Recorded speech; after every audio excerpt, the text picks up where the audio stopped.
Hello, magandang araw po sa ating lahat. Ayan, kamusta po kayo sa ating mga kababayan from Luzon, Visayas, and Mindanao?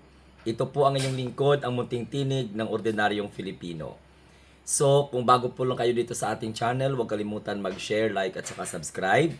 And don't forget to click the notification bell para lagi kayong updated at lagi kayong manonotify kapag tayo po ay mag-livestream or gagawa ng mga video katulad po nito.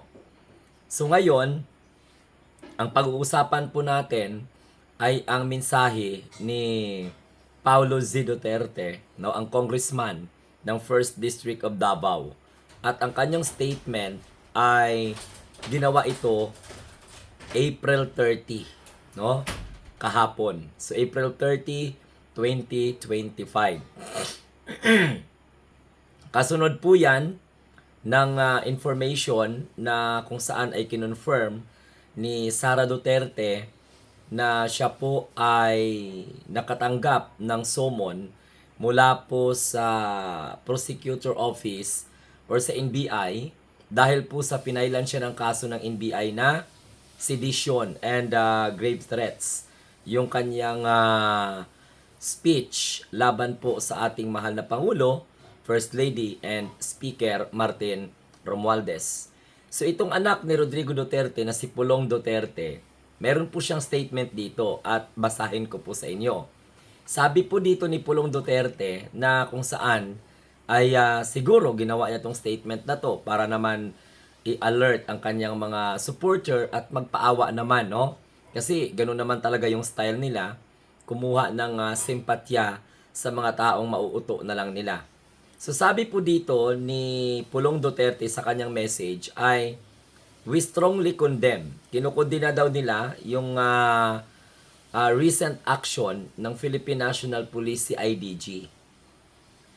Alam naman natin na ang si IDG ay talagang pinamunuan ito ni General Torre at si General Torre ang isa sa mga prime mover para mahuli itong si Kibuloy at siya din po ang humuli kay Rodrigo Duterte. Kaya nababahala daw po at kinukondina ni Paulo Duterte ang aksyon ng mga kapulisan, particularly ang sa IDG, no, na kung saan ay hinaharas daw ang kaniyang pamilya. Yun na naman, no? Cross the line into harassing the family Duterte. Yan ang sabi po ni Pulong. So, kasi nakikita niya na nalulungkot daw siya, nasasaktan daw siya, no? Na makikita na kung sino daw po yung nanumpa para i-uphold yung batas, eh sila daw po yung mga bulag, no? Not by justice, but by money. Wow. Yun ang sabi ni Pulong Duterte, no? Sabi ni Pulong, we strongly condemn the recent actions of the PNP CIDG that have clearly crossed the line, no, into harassing or harassment against my family. So it is disheartening to see that those who are sworn up to uphold the what we call this the law are being blinded not by justice but by money. Sabi ni Pulong Duterte, the real criminals in our society are being ignored. Wow, while one or some in the higher ranks have seemingly sold their integrity. Sabi ni Pulong Duterte, let me be clear, we are documenting everything and listing down the names of those involved. When the time comes, you will answer not to us, but to the very forces of justice who have turned your backs on. You won't be facing people with money, but people who are ready to stand their ground. Sabi po dito ni Pulong Duterte, as of today daw, kahapon, may na-monitor daw sila na dumating, no, na mga 30 CIDG operatives and 90 SAF or Special Action Forces personnel from Luzon. So yan po ang sinabi po ni Pulong Duterte. So may alam pala sila Pulong Duterte sa mga justice. May alam pala sila. Okay. So nababahala sila. Kasi sinabi po ni Sara Duterte na kasali daw po siya sa maaaring posibleng arestuhin at lalabasan ng warrant ng International Criminal Court.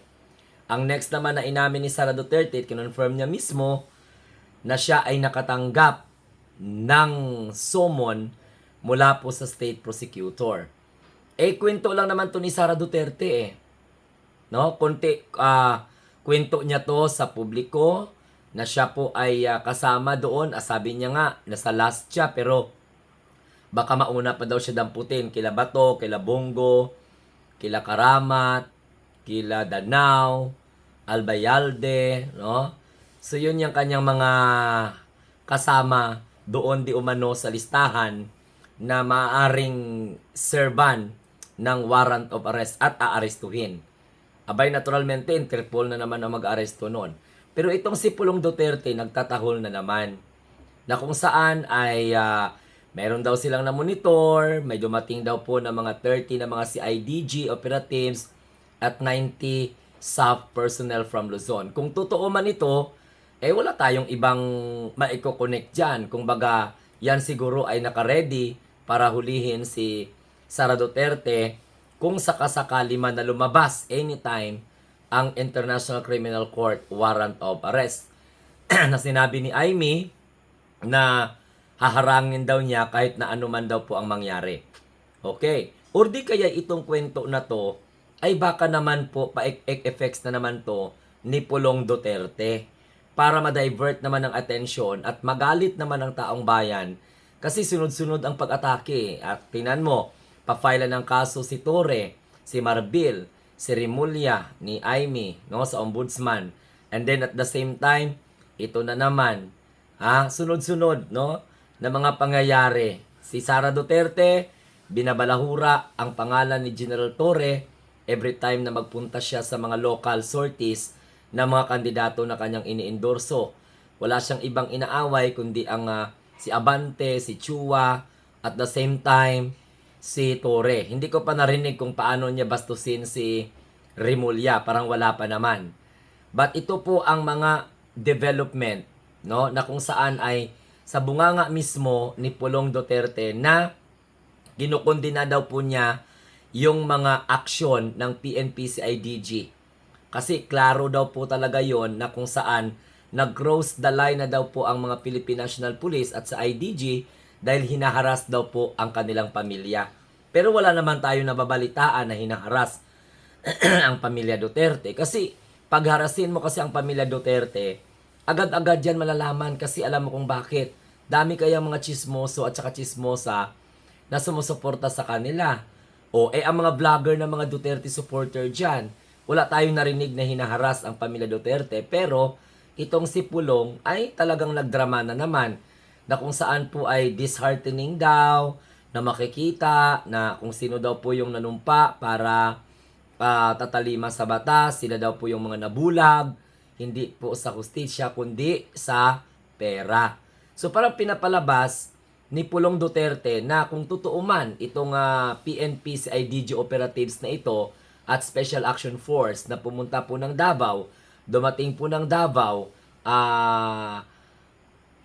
kahapon, April 30, 2025, kasunod po ng sunod-sunod na statement ni Sarap with regards to ICC at the same time sa summon sa kanya ng state prosecutor.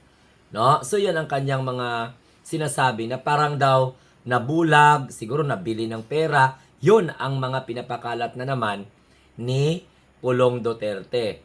Kasi sabi daw ni Pulong Duterte, ang mga totoong kriminal daw sa ating lipunan ay ini-ignore daw.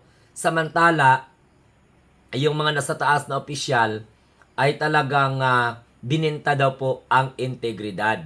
Yan ay sabi ni Pulong Duterte. So inaakusahan ni Pulong Duterte ang mga nasa taas, no, na may mga katungkulan siguro sa Marcos administration na kung baga bininta daw ang integridad. Kaya kung ano-ano na lang ang mga paik-ik ni Pulong, kung ano-ano na lang ang kanyang mga drama, kung ano-ano na lang ang mga kanyang binabitawang salita.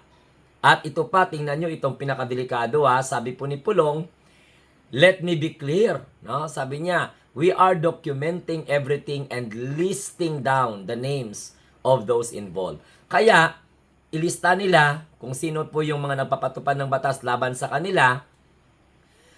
Naturalmente, kapag makabalik sila sa posisyon, gaganti itong mga tao na ito. Ganito ang hindi maganda sa mga Duterte kasi akala nila sila yung batas. Ngayon, kaya nasugatan sila ng batas, sa kanilang pag-iinarte at kung ano-ano mga violation ng ginagawa, katulad ni Sara, katulad ng tatay niya, so nag-iinarte sila. Sabi daw ni Pulong Duterte, when time comes, you will answer not to us, but to the very forces of justice you have turned your back on. Wow! Ganun ang mga statement ni Pulong.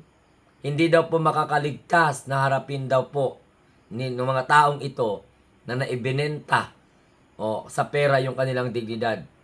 Ganun yung mga pinagsasabi. Pero isa lang ang madinaw dito, mga kamunting tinig, nagpapanik na at kinukondisyon na ni Pulong Duterte ang taong bayan na anytime may gagawin itong mga 30 CIDG operatives and 90 Special Action Force personnel from Luzon. So yan nag-specify po si Pulong Duterte kung ilang bilang na mga CIDG personnel or operatives at mga Special Action Force. Kahapon po, sinabi po ni Pulong Duterte yan. Yan ang statement niya. Plus, pagkatapos ng mga inamin ni Sara Duterte na siya po ay nasa listahan na posibleng lalabasan ng warrant anytime ng International Criminal Court.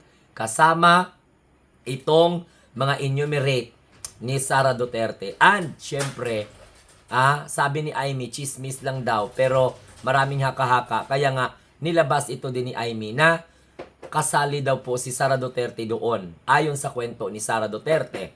Kasi mahilig naman magkwento. Plus, ito pa mga kamunting tinig, inamin din at saka kinumpirma ni Sara Duterte na may summon siya mula po sa state prosecutor. Kaugnay po di umano, ayon po sa mga balita na tungkol po sa pag-file ng NBI sa kanya ng inciting to sedition and grave threat. Related po yon doon sa tinuran niya laban kay First Lady, kay Speaker at sa ating mahal na Pangulo na kung ano ang mangyari sa kanya, papatayin daw po si First Lady, si Speaker at saka si PBBM dahil may nakausap na daw siyang assassin. At ito pa mga kamunting tinig. May mga remarks pa siya na nag-i-imagine siya na pinuputulan ng ulo ang mahal na Pangulo. So yan lang mga kamunting tinig. Yan po ang mga development na kung saan ay lumabas naman si Pulong Duterte para magtanim naman ng mga pangamba sa mga tanga at mga alingangan nila na mga supporters. Kaya mag-iingay na naman ito sa social media pag nagkakataon. Mga bobo at mga mango kasi. So hanggang sa muli, ito po ang inyong lingkod, munting tinig ng ordinaryong Filipino, nagsasabing, tayo po ang mga bagong Pilipino sa bagong Pilipinas. Have a nice day and God bless everyone. Please, don't forget to share, like, and subscribe and click the notification bell para lagi kayong updated every time na mag-upload ako ng mga video katulad nito at magla-livestream. Salamat at mabuhay po tayong lahat. Mabuhay po ang mga bagong Pilipino again sa bagong Pilipinas.